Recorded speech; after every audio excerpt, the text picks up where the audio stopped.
Express train से चोरी हुआ बच्चा पुलिस ने किया बरामद। नंदनकानन एक्सप्रेस ट्रेन से चोरी हुआ 10 माह के मासूम इब्राहिम को राजकीय रेलवे पुलिस ने 6 दिन बाद सकुशल बरामद कर लिया।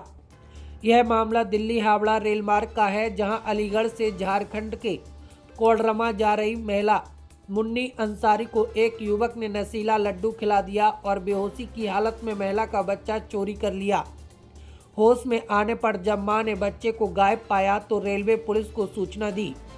मिर्जापुर में 0 एफआईआर दर्ज होने के बाद जांच इटावा जीआरपी को सौंपी गई। मामले की गंभीरता को देखते हुए इटावा और अलीगढ़ जीआरपी की संयुक्त टीम बनाई गई। करीब 200 सीसीटीवी फुटेज खंगालने के बाद सिर्फ 16 सेकंड का एक वीडियो पुलिस के लिए अहम सुराग साबित हुआ। फुटेज में आरोपी फतेहपुर स्टेशन पर बच्चे को लेकर उतरता दिखाई दिया। जांच में सामने आया कि आरोपी ने मासूम को 3.5 लाख रुपए में एक दंपत्ति को बेच दिया था। पुलिस ने बच्चे को खरीदने और बेचने वाले तीनों आरोपियों को गिरफ्तार कर लिया है। मासूम के मिलने से मां और नानी भावुक हो उठी और पुलिस का आभार जताया। पुलिस टीम ने लगातार मेहनत कर बच्चे को सकुशल बरामद किया है। टीम को 25,000 रुपए का इनाम दिया गया। जीआरपी की इस कार्रवाई की हर तरफ सराहना हो रही है, जिसने एक परिवार की खुशियां लौटाई। ये दिनांक 14/15 की रात में नंदनकानन एक्सप्रेस से एक महिला अपने 10 माह के बच्चे के साथ ट्रैवल कर रही थी, यात्रा कर रही थी कोडरमा के लिए। और उसे जो जानकारी हुई, उसका कहना था कि 1 से सवा बजे के बीच उसकी सीट पे उसका बच्चा नहीं मिला और जो को पैसेंजर बैठा हुआ था वो लेकर के कहीं उतर गया। इसकी जानकारी उसने मिर्जापुर स्टेशन पे जाके दी, जहां पर मैं 0 एफआईआर पंजीकृत हुआ। कंटेंट जो एफआईआर का था उसमें उसने ये लिख करके दिया कि जो को पैसेंजर था उसने इटावा जंक्शन के पास, इटावा में जब ट्रेन गुजरी तो वहां पर मैं मुझे कोई नशीला पदार्थ खिला दिया था, जिसके बाद मुझे नींद आ गई, मुझे नहीं पता चला। उस पर 16 तारीख को इटावा में मुकदमा पंजीकृत किया गया क्राइम नंबर पे लेकर के। और नंदनकानन एक्सप्रेस के जितने भी स्टॉपेज थे इटावा से लेकर के और आगे के स्टेशनों के, उसके सीसीटीवी फुटेज चेक किए गए।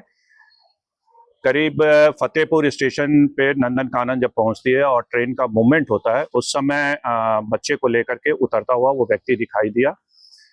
उसकी सीसीटीवी फुटेज से आगे नगर निगम के और बाकी जो शहर में सीसीटीवी लगे हैं, वहां से मूवमेंट करते हुए टीम बस अड्डे तक पहुंची फतेहपुर।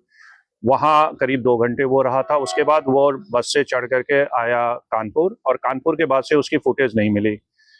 फिर टीम बना दी गई थी इसमें आरपीएफ की, और इंस्पेक्टर अलीगढ़, इटावा और टुंडला की टीम हमारी लगातार मूवमेंट में थी और जगह को ट्रैक कर रहे थे। इस पे अलीगढ़ से जहां से वो महिला चढ़ी थी वहां की फुटेज को जब चेक किया गया तो को पैसेंजर उससे बात करता हुआ और उसके साथ ही मूवमेंट कर रहा था लगातार।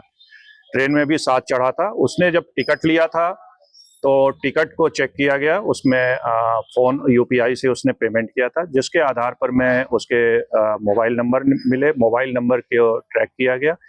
कई और नंबर निकले, उसके बाद उसे ट्रैप किया गया है। और ट्रैप करने के बाद जब उससे पूछताछ की गई तो उसने बताया कि 3.5 लाख रुपए में हमारा सौदा हुआ था, और अशोक और उसकी पत्नी पूनम के पास बच्चा है, उसको लेकर के आए हैं और बच्चे की सकुशल बरामदगी हुई है।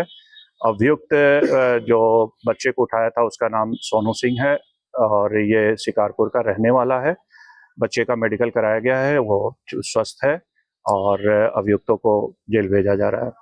इसमें एक आप जो आरपीएफ है हमारी, जीआरपी है हमारी, अलग अलग स्टेशन है, क्योंकि इसमें हमारे पास ये लीड नहीं था कि बच्चा किस स्टेशन पे उतरा है और ना वो महिला ये बताने की स्थिति में थी। जो टाइमिंग उसने दिया था 1 से सवा बजे, उस समय ट्रेन कानपुर पार कर रही थी। तो उसके बाद ये स्थिति बनती है कि अगर 1 और सवा बजे उसके अनुसार हमारी जानकारी हो गई तो कानपुर के आसपास और बीच में जिस जिस जगह ट्रेन का स्टॉपेज हुआ है, चाहे जो नॉर्मल स्टॉपेज है या आउटर पर में स्टॉपेज हुए, तो वो सारी चीजों को खंगाला गया, तब जाकर के फतेहपुर में ये चीजें ट्रैक हो पाई थी। हमारे थानाध्यक्ष खुद ही गए थे, वहां की टीम ने भी एक एफर्ट किया था सीसीटीवी फुटेज देखने में। तो वो चीजें क्लियर हो गई। महिला ने आइडेंटिफाई कर लिया कि यही व्यक्ति है जो हमारा उतरा है। वहां से हमें उसके फुटेज मिले थे, लेकिन वो व्यक्ति कौन है ये महिला नहीं जान रही थी, क्योंकि महिला के साथ वो व्यक्ति तकरीबन 4 से 5 घंटे रहा था और बाकी जो ट्रेन में रहा था वो साथ में रहा था। जिस व्यक्ति दंपत्ति ने बच्चे को खरीदा है, उन्हें ऐसी क्या जरूरत पड़ गई कि बच्चे को खरीद लो? उसके पास जो अभी तक पूछताछ में बात आई, उसके पास एक बेटी है और उसे एक बेटे की प्रत्याशा थी कि एक बेटा मेरे पास हो जाए। तो उसके क्रम में ये तय हुआ था और इसमें 1,10,000 उसके अकाउंट में ट्रांसफर भी उसने कर दिया था। बाकी पैसे ये हुआ था कि जब बच्चे का रजिस्ट्रेशन हो जाएगा तब लीगल वे में हम तुमसे लेंगे, तो उसके बाद हम तुम्हें ट्रांसफर करेंगे। ये जो दंपत्ति है, ये करते क्या है, इनका कारोबार क्या है? ये चाउमीन का जो बनता है, एक फैक्ट्री में काम करते हैं, तो चाउमीन का जो ड्राई पार्ट होता है वो ये सप्लायर है।